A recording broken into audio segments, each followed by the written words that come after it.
Hello everyone, this is Matt from Real World Review, and I think I found some really good wireless buds at a good price, but they aren't the best.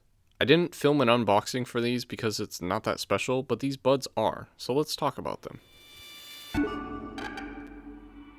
Regarding the sound, it's good. Better than alright, but it could be better. The best way to explain it is that the sound is slightly funneled, if that makes sense.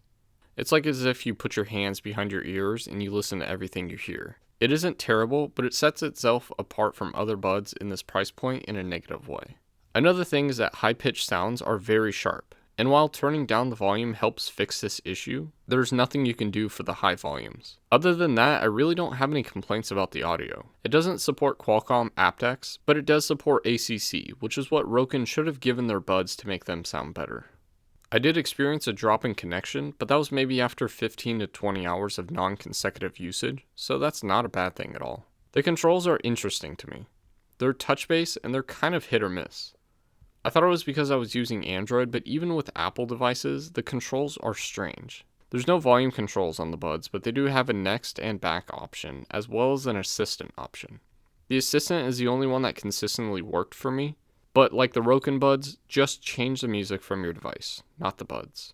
You can try and do it by pressing and holding for 2 seconds like it says in the manual, but it never works for me. I always end up triggering the assistant for whatever reason. The sound quality isn't that bad. Like I said with the issues section, the buds aren't perfect, but the voices sound natural and the bass is surprisingly good. The buds sealed up pretty easily too, and they're some of the easiest ones that I've tried, whether we're talking about wired or wireless headphones. The volume is pretty loud too. I found myself rarely having to adjust the sound, even on the train or with the window open in a car. Speaking of, they seal so well that having the music at halfway can prevent you from hearing people talking, which I enjoy.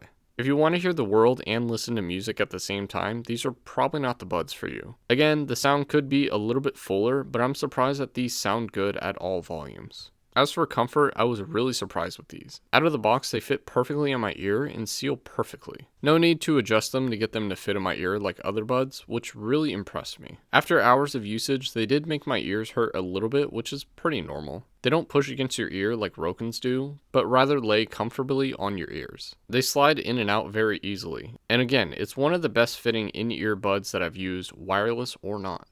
The pairing process is just like others. Open them up, take out the buds, and pair them to your phone and you're all good. But that's actually not what happens.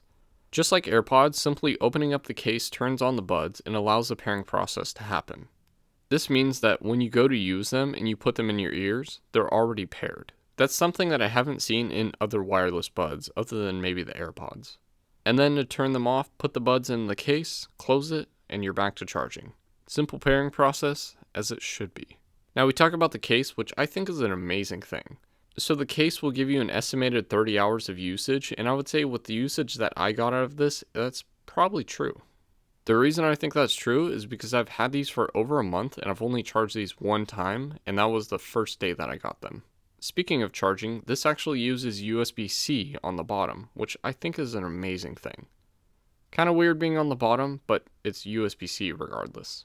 The case material is a soft plastic, which seems cheap, but honestly, who cares? There's a matte finish to it, so scratching is difficult to do on this. So after heavy usage, it won't be all scratchy and swirly like these fake AirPods, or the real ones for that matter. Nice material choice. The buds sit in the case easily and are fairly easy to remove as long as you know where to start. There's a button on the back to show you how charged the case is, because obviously opening up the case will turn on the buds. These are all simple materials, just put into a nice compact size. Sure, it may be big for some, but the extra battery life is definitely worth it. Speaking of battery life, there's no worries with this at all. While I wouldn't recommend it, you should be able to get close to 6 hours per charge out of these buds, which is crazy. I used them for a little over 3 hours in one sitting and took them out of my ears because they were starting to hurt a little, and the phone showed that the buds had 60% remaining.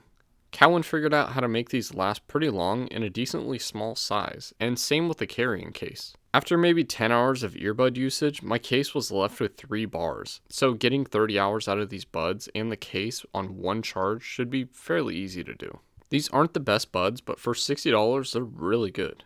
Even then, these can be found for less than that if you search hard enough. I will be keeping these so I can see how long this awesome battery life will last, which seems like it will be for a long time. If you're in the market for some wireless buds, definitely check out the Cowin KY02s, but just know that they aren't perfect. Then again, what $60 wireless buds are perfect? And that's all I wanted to talk about. Hopefully this video helped you decide if these are worth it. If you have any questions, let me know in the comment section below or on Twitter at @MattofRDPR, and feel free to follow me on the social media listed above. Subscribe to my channel so you can see more review videos like this as well as some repair videos. And hit that bell button so then YouTube knows you're serious. Thanks for watching.